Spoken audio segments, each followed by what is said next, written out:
Talkers get all the money. Talkers get all the attention. Yeah. Talkers get everything. We get a bad rap, but we get everything else. Yeah, they do.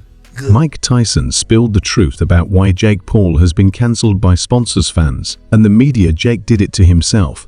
He tried hard to stand out, but jumped off the cliff of fame. People used to love Jake for his pranks and silly songs, but now he has thrown it all away.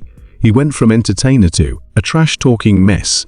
Mike Tyson has seen enough of Jake's nonsense and decided it's time to put an end to the circus. I wish I could stop that guy. I wish I could stop that guy. I wish that guy died, but... It's been 7 months of watching Jake Paul's antics, and now Mike Tyson decides it's time to drop the bombshell. Why the sudden change? Well, Jake is once again at the center of chaos, but this time, it's not from a cheesy YouTube prank or Twitter trash talk. It's an all-out street fight, as chaotic as expected. I respect you for showing up, man to man, but you don't want to fight. I never have you. I never have you. Don't want to fight. Jake Paul was minding his own business, or so he says, when he gets jumped by some random stranger in broad daylight. Instead of diffusing the situation like any sane person might, Jake goes full UFC mode and breaks the guy's nose with a punch, so hard it probably sent the guy's nose into a new zip code. What started as a weird street fight escalated quickly, with Jake arrested on a Saturday. You'd think getting arrested would be bad enough, but things got worse. Turns out the guy Jake punched is in serious condition, and now Jake's in deep legal trouble. This isn't just a slap on the wrist. It's a legal nightmare, and being locked up over the weekend made it worse. Rumors are swirling that Jake might have staged the whole thing to avoid fighting Mike Tyson, which has scared his business partners. Now, it's not just about whether Jake's unpredictable, but whether he's dangerous for their brand. With sponsors jumping ship, the future of Jake Paul, the brand, looks bleaker and bleaker. Talkers get all the attention. Yeah.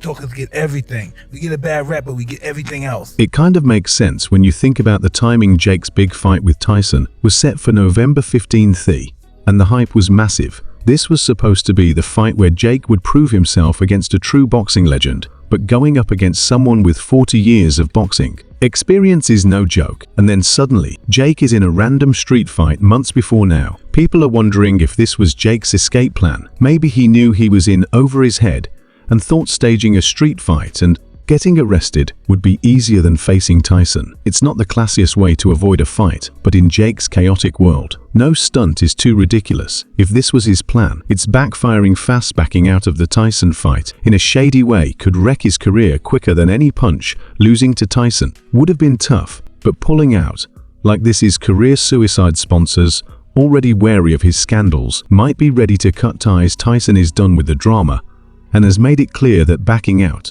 of the fight is not an option. He's been training for years, prepping for the moment with Jake. If Jake's trying to back out, Tyson's ready to take action. Meanwhile, Jake Paul's career is falling apart fast. Brands are cutting ties in a chain reaction because no one wants to be associated with someone making headlines for street brawls. This isn't just a minor PR issue, it's destroying his image completely.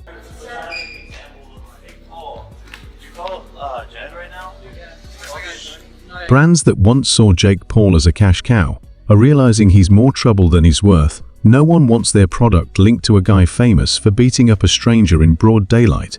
His reputation is nearly beyond repair, which is bad news for his bank account, and Dana White has been calling him out, even accusing him of using steroids.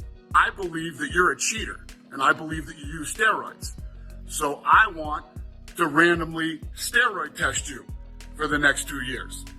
And that thing that you came out with today, nobody on earth... Jake denied the steroid accusations, but with the street fight drama, they're back in the spotlight like never before. So you called me average after 1 minute, but you called me after 1 minute of my first professional fight? No, but you're still average. You're not. It's not true. If you thought things were bad, Hearn's lawsuit is dragging up all the skeletons. Jake thought he buried the accusations are unfounded, but Hearn's legal team is relentless, tearing apart Jake's credibility.